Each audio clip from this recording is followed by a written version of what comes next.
Bueno, en este capítulo vamos a estudiar la programación orientada a objetos. Vamos a empezar por conocer en qué consiste la programación orientada a objetos y qué cambios sustanciales vamos a tener con respecto a lo que hemos trabajado hasta este momento.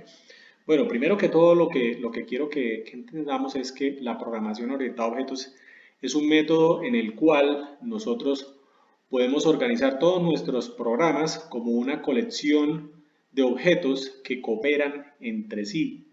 Es un conjunto de objetos que entre sí se van a relacionar y entre sí van a resolver un problema común. Ahora, cada uno de esos objetos lo vamos a llamar que es una instancia de una clase, ¿sí? Y las clases están organizadas en jerarquías de una clase. Entonces vamos a tener dos conceptos fundamentales los cuales vamos a tener en cuenta. Entonces, que la programación orientada a objetos busca o tiene un conjunto de objetos que se interrelacionan entre sí para resolver un problema. Y los objetos son creados a partir de clases. Las clases son las plantillas que me permiten crear los objetos. Pensemos nosotros, yo tengo un ejemplo muy, digamos que me gusta mucho compartir con mis estudiantes y es que pensemos cuando una persona va a diseñar un vestido, ¿sí? El vestido o una prenda de vestir. Para la prenda de vestir se diseñan unas plantillas, ¿sí? Como unas especies de bosquejos en el cual se denota la forma del vestido que se va a elaborar.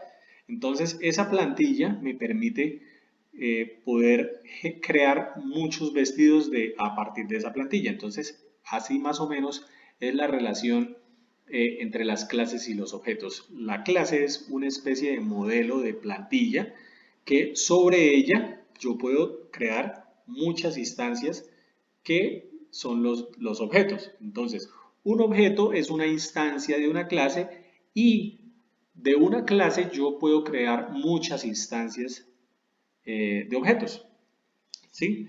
Entonces, por tal razón, la programación orientada a objetos utiliza esa jerarquía de clases digamos, como eje de construcción de nuestros programas. ¿Listo? Entonces todo va a estar basado en estas jerarquías de objetos. ¿Listo? Bueno, entonces vamos a continuar mirando cómo podemos, digamos que determinar qué es un objeto y qué no lo es. Entonces empecemos que todo lo que nos rodea a nosotros eh, puede ser visto como objetos. Ejemplos, tenemos por ejemplo los animales, ¿sí? Los animales, tenemos objetos físicos como los aviones, los vehículos, ¿cierto? Entonces yo puedo tener una mesa, un cuaderno, un libro, una casa, un carro. Todo eso lo puedo ver como objeto. Todo lo que es tangible es un objeto, ¿sí? Y hay otras cosas que son intangibles, que pueden verse como objetos. Por ejemplo, una factura, como un reporte de calificaciones, por decir algo, ¿sí? Un recibo de pago, ¿sí? Una transacción bancaria, ¿sí? Por ejemplo, un sistema de coordenadas, un punto X o Y, un punto en un plano cartesiano puede ser como un objeto. Ahora, a nivel de computación, yo puedo tener elementos como las ventanas, como un botón, un menú, una caja de texto, ¿sí? Todas esas cosas nosotros las podemos ver como objetos eh, y las podemos pues llevar al mundo de la computación. Otros ejemplos de objetos, entonces aquí tenemos algo más específico. Miremos, por ejemplo, los vehículos. Los vehículos todos son objetos, ¿sí? Pero nosotros podemos clasificarlos eh, de diferentes maneras, ¿sí? Eh, si miramos aquí esta imagen, nosotros tenemos objetos que comparten muchas características. ¿Qué características podemos compartir? Que todas permiten desplazarnos o desplazar de un punto A a un punto B. ¿Sí? Eso es, digamos que algo que se caracteriza entre todos. ¿Sí? Y podemos generalizar que esos objetos permiten el desplazamiento o la conducción de un punto A a un punto B. ¿sí? Eso es general. Ahora, si nosotros empezamos a mirar, cada uno de ellos difiere en algo y es el mecanismo por el cual debe ser conducido, ¿sí? Por ejemplo, es muy diferente conducir un coche de Fórmula 1 a conducir una motocicleta o a conducir un tractor, ¿sí? O cómo se utiliza un montacargas, ¿sí? Entonces, la forma como cada uno de ellos es utilizado difiere, digamos que el método o el mecanismo de conducción, pero como tal la conducción es la misma. Entonces ahí viene un fenómeno o digamos que una característica muy importante de la programación orientada a objetos y es que hay herencia, ¿sí? Yo puedo tener un objeto, para nosotros en este caso el ejemplo de la herencia se puede ver como el vehículo es algo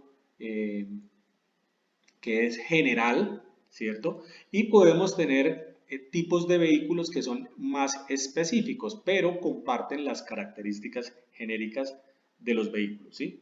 Ejemplo, entonces yo puedo tener vehículos terrestres, puedo tener vehículos de transporte aéreo, ¿sí? De transporte de carga, de transporte de pasajeros. Entonces, den en cuenta ustedes que tenemos algo genérico que es el vehículo, pero a su vez tenemos algo más específico y concreto como son los tipos de vehículos.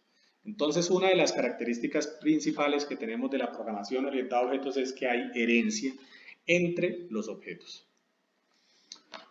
Bueno, lo que estábamos hablando acá del mundo de objetos, entonces pues tenemos, por ejemplo, el vehículo los vehículos tienen características, ¿cierto? Tienen características que permiten determinar su forma, ¿sí? Por ejemplo, aquí nos dice que el vehículo tiene, por ejemplo, la velocidad, la posición, el precio, el peso, la longitud. Eh, Esos serían como unas propiedades que son propias del vehículo.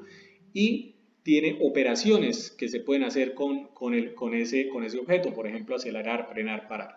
Entonces, este ejemplo nos permite nosotros concluir que los objetos tienen atributos y tienen acciones que se pueden ejecutar sobre el objeto. Aquí hay otro ejemplo, el ejemplo de un conjunto, el objeto conjunto.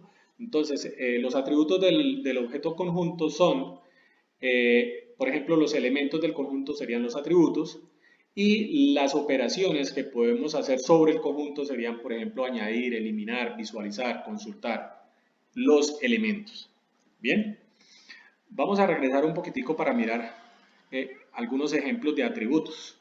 Los atributos, por ejemplo, de los animales.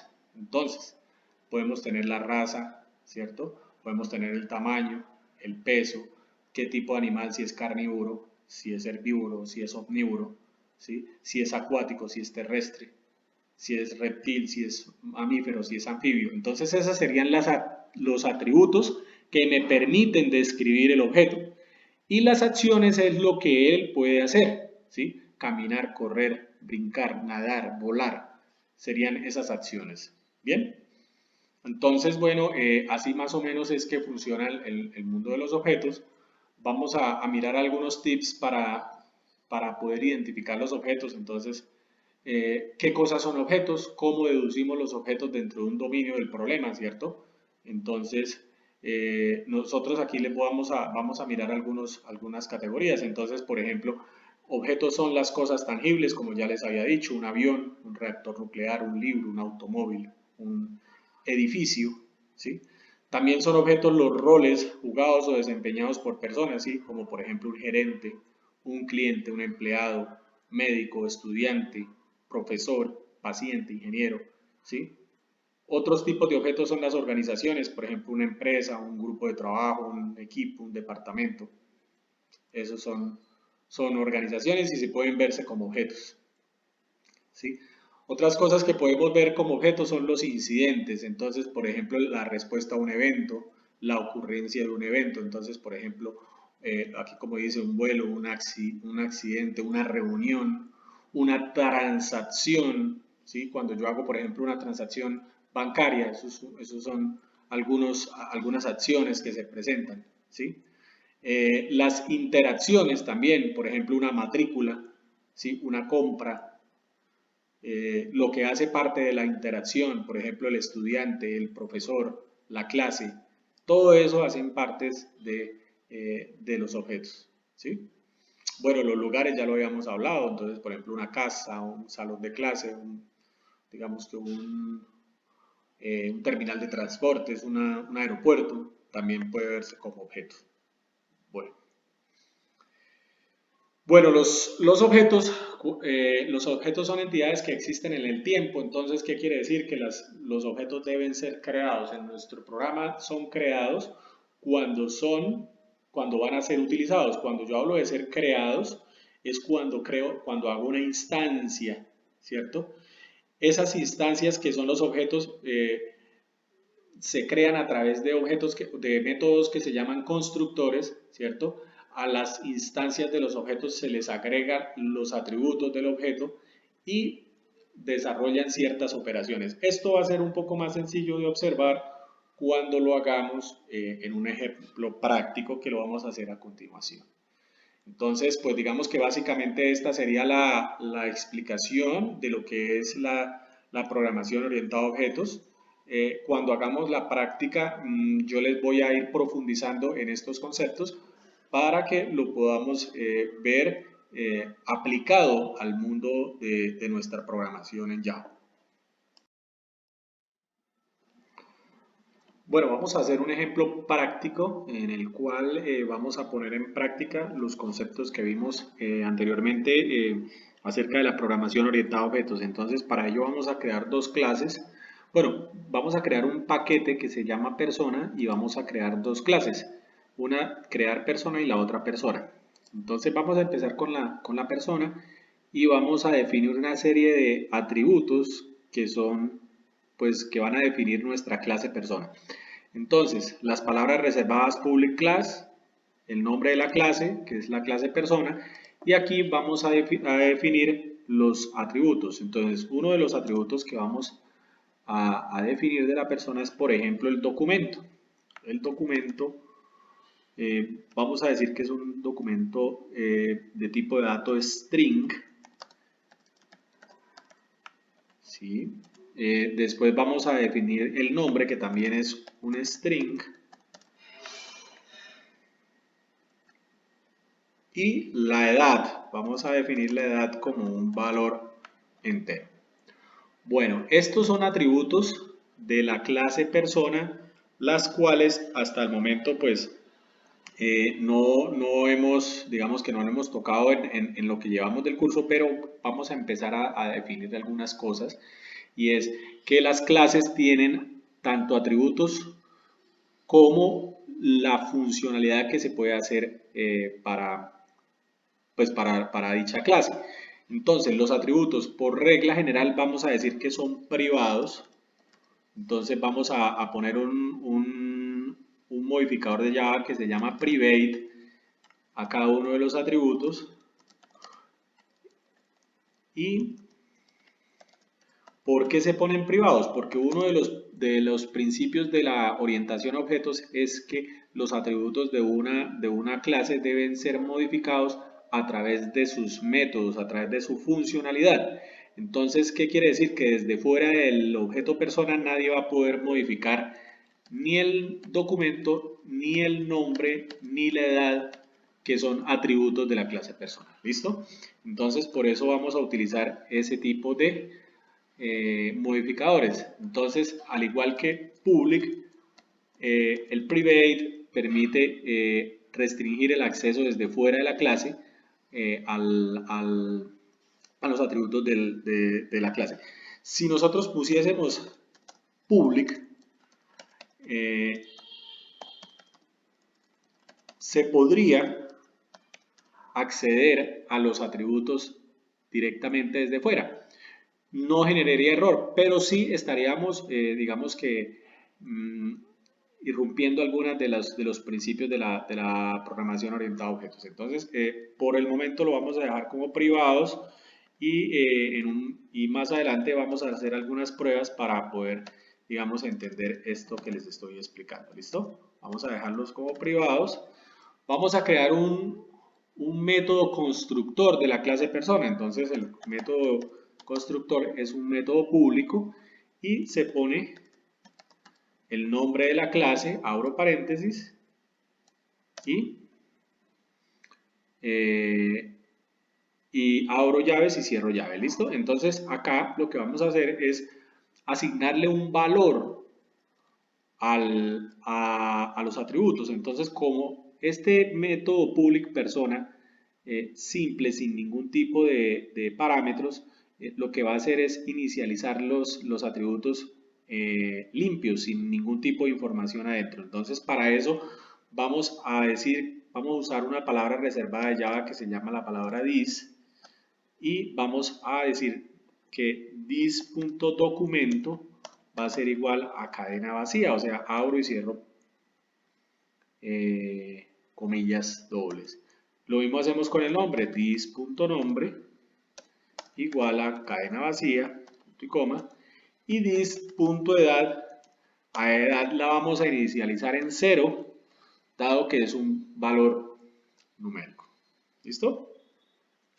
Bueno, vamos a hacer otro constructor en el cual le podamos pasar los valores tanto de documento, nombre y edad. Entonces, lo mismo, public persona, abro, vamos a decir que vamos a enviarle el documento, que es string, vamos a enviar el nombre, que es string, y vamos a enviar la edad, que es string. Abrimos y cerramos, y acá lo que vamos a decir que this.nombre, perdón, this.documento va a ser igual al documento, a este documento, this.nombre va a ser igual al nombre, es decir, a este nombre que viene en el paréntesis del constructor, y por último this.edad, que va a ser igual a la edad.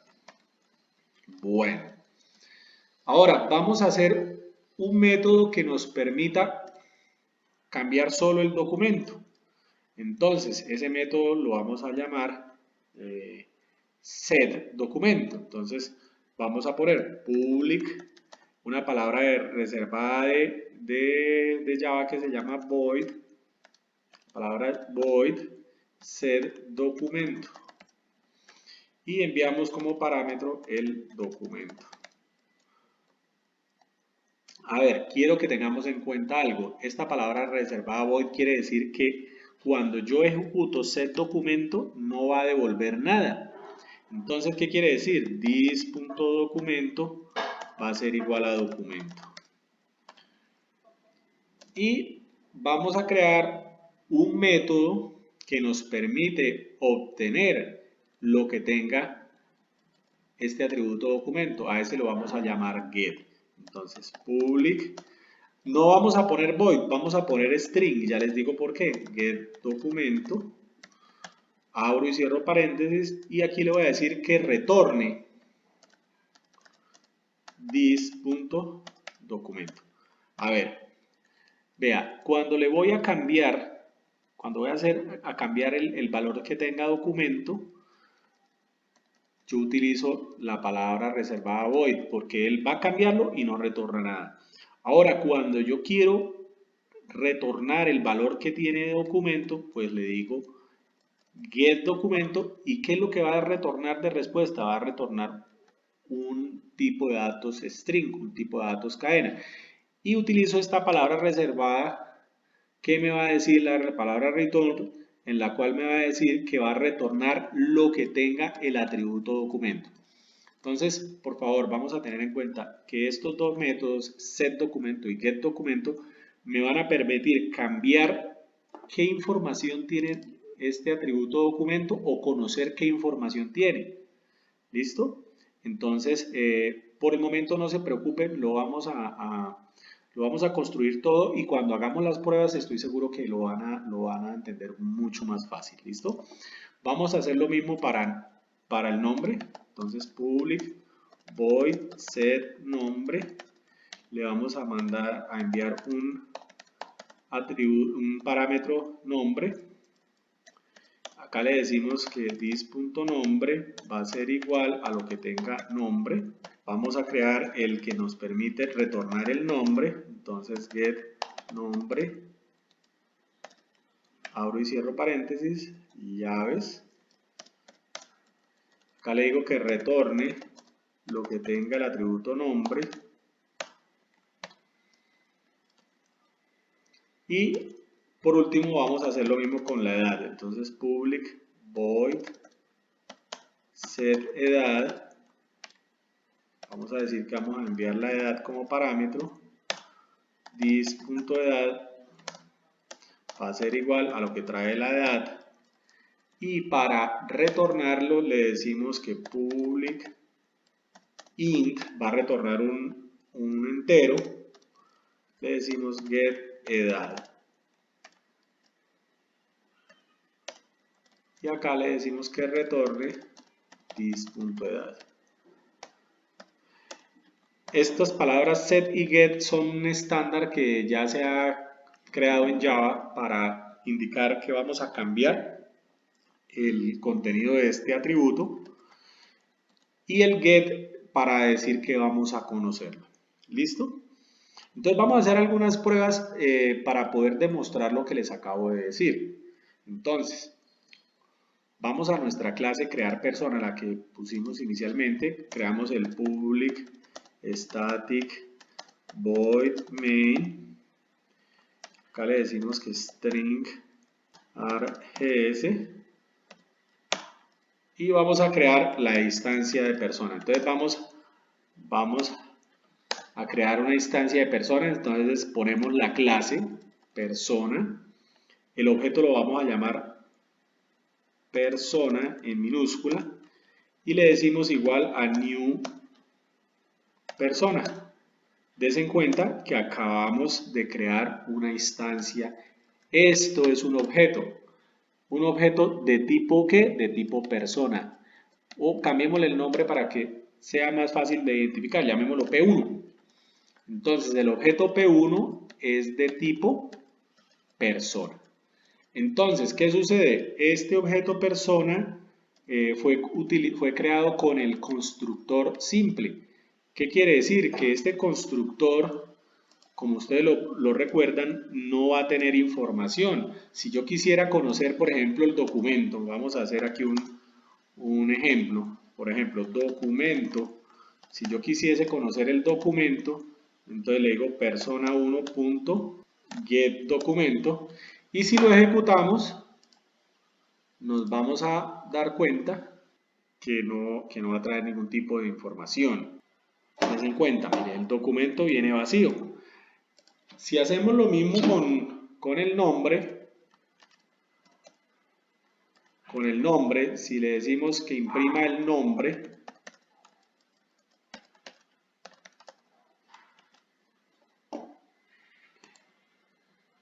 bueno, si ejecutamos el nombre, se definió como cadena vacía. Vamos a mirar qué pasa con la edad. Get edad, y si lo ejecutamos nos debe retornar un 0. Observen que es así, tanto el documento como el nombre como la edad vienen 0. ¿Qué pasa si yo utilizo los constructores? Vamos a poner, por ejemplo, que el documento va a ser 1, 2, 3, 4, 5, lo envío con una cadena. Después enviamos el nombre, por ejemplo, Juan, en cadena, y en la edad como un valor de 10. ¿Qué sucede si hacemos eso? O sea, acá utilizamos ya el constructor con parámetros, ¿sí ve? Entonces al documento le decimos que le ponga el documento, al nombre que ponga el nombre, y a la edad ponga la edad. Quiero que observemos eso. Vamos a ejecutarlo. Run file, y pueden observar que nos aparece el documento 1, 2, 3, 4, 5, el nombre Juan y la edad de 10. Entonces, ¿por qué? Porque en el constructor le enviamos los parámetros. Vamos a hacer otra serie de experimentos. A ver, bueno, yo aquí voy a jugar con esto para poderles explicar. Voy a poner nuevamente, no voy a usar ningún tipo de parámetros. voy a tratar de, vamos a hacerle algunos cambios a ver, para que ustedes observen y saquemos conclusiones. Yo les había hablado que uno de los principios de la programación orientada a objetos era el encapsulamiento de los datos. ¿Qué quiere decir el encapsulamiento de los datos? Que los atributos de un objeto, de una clase, no pueden ser accedidos directamente, ¿sí? Entonces, observen, voy a violar ese principio de encapsulamiento y voy a poner que esos datos son públicos para hacer un experimento. Y acá voy a decir que mi objeto persona P1 va a ser, dense cuenta que el documento de una vez lo puedo modificar, 1, 2, 3, 4, 5. Voy a decir que P1.nombre va a ser igual a Juan y P1.edad va a ser igual a 10. Si lo ejecuto, acá estas líneas me deben mostrar el contenido de lo que acabamos de hacer, ¿sí? Run file, y en efecto des en cuenta que ahí aparece la información. A ver, el lenguaje como tal a mí no me genera ningún tipo de error. Esto es permitido por el lenguaje, por Java. Pero a nivel de diseño de las aplicaciones orientadas a objetos sí es una muy mala práctica que nosotros permitamos que los atributos de una clase se puedan modificar así directamente. ¿Por qué? Porque estamos violando el principio de encapsulamiento de los datos. Y ese principio, como ya les he dicho, es muy importante, nos dice que yo puedo modificar los atributos de los datos solo a través de métodos, ¿sí? Entonces, ¿qué sucede si yo cumplo con el principio? Volvamos a dejarlo como estaba. Private.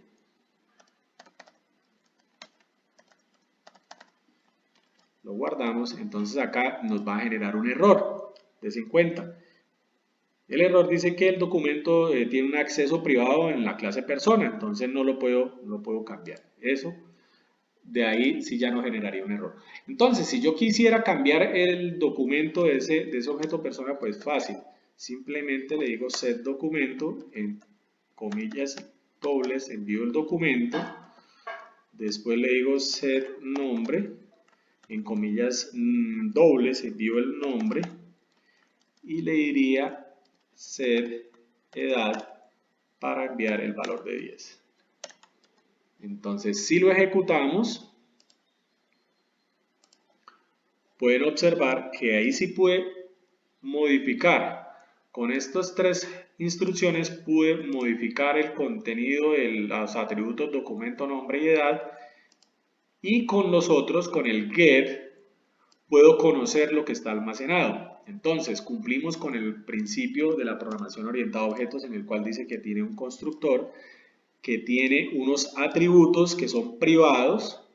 Esos atributos solo se pueden modificar a través de estos métodos y que si yo quiero conocer el contenido de esos atributos, pues también lo hago a través de métodos.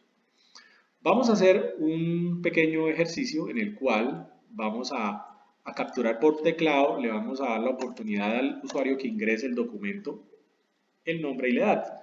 Entonces, recuerden que hemos usado la clase Scanner, estoy seguro que ustedes lo recuerdan, y aquí sí es donde quiero que todos empalmemos ese concepto. Entonces, dense cuenta que la clase Scanner es una clase que me permite gestionar la entrada de datos. Entonces, esta es una clase, esto es un objeto y aquí estamos creando una instancia de esa clase y estamos utilizando el constructor de la clase de Scanner para enviarle un parámetro que va a ser almacenado en un atributo de la clase Scanner que me permitirá capturar esa información por el teclado.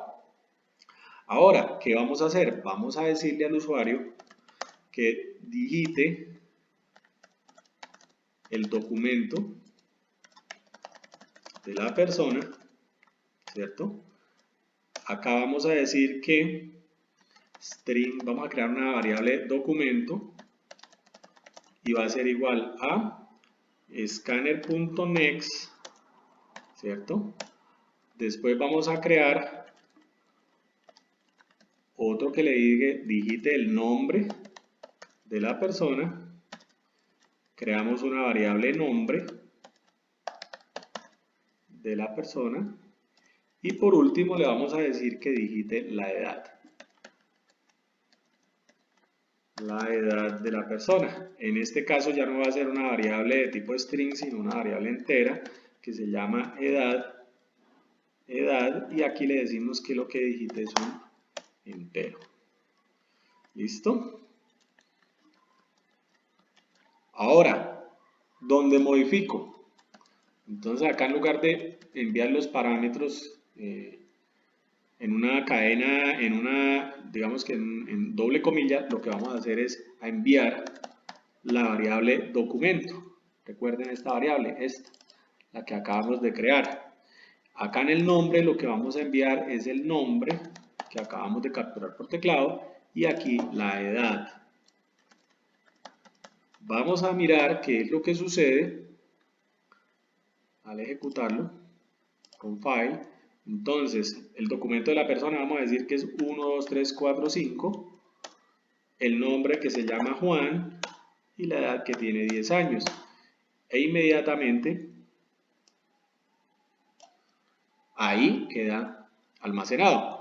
A ver, ¿qué otra forma podemos hacer? Voy a deshabilitar estas líneas para hacer otra forma de llenado de los atributos. Lo podemos hacer a través del constructor. Recuerde que esto tiene un constructor. Le puedo decir que es documento, nombre y edad. Y volvemos a ejecutarlo. Run file, digita el nombre, el documento 1, 2, 3, 4, 5. El nombre Juan. La edad 10 y ahí queda. Bueno, entonces de esta forma es que funciona la programación orientada a objetos. Nosotros podemos tener otro tipo digamos que de funcionalidad. Yo, por ejemplo, me puedo inventar acá un nuevo método. Por ejemplo, llamemos un método, por ejemplo, public void imprimir información persona, ¿cierto? Y le puedo decir que haga documento, que concatene acá con el dis.documento, ¿cierto? Vamos a decirle que imprima el nombre y acá que muestre dis.nombre y por último la edad. dis.edad. Entonces vamos a probarla. No voy a utilizar estas líneas que nosotros hicimos para probar los métodos anteriores, sino que voy a utilizar directamente el nuevo método imprimir persona. Vamos a ejecutarlo a ver qué sucede. Run file, entonces digite el documento 1, 2, 3, 4, 5, el nombre de la persona Juan, la edad 10 años y dése cuenta que él me imprime, a través de este método me imprime todo el contenido del objeto. Entonces, esto para que ustedes lo sepan y lo recordemos de la definición que vimos al inicio de este tema, y es que los objetos tienen atributos, tienen unos métodos constructores, unos métodos para modificar la información de los atributos y otros métodos que me permiten hacer la funcionalidad propia del objeto que acabamos de crear. ¿Listo? Entonces, bueno, con esto ya sabemos cómo crear una clase, cómo crear sus constructores, los atributos, los sets, los gets, los métodos que permitan resolver la funcionalidad para la cual existe esa clase y también cómo instanciar una clase, ¿sí? Cómo crear una instancia, cómo crear y cómo acceder a los atributos y cómo poder conocer el contenido de esos atributos. Entonces, bueno, espero haya sido de su interés y podamos resolver los talleres que tenemos propuestos para este tema.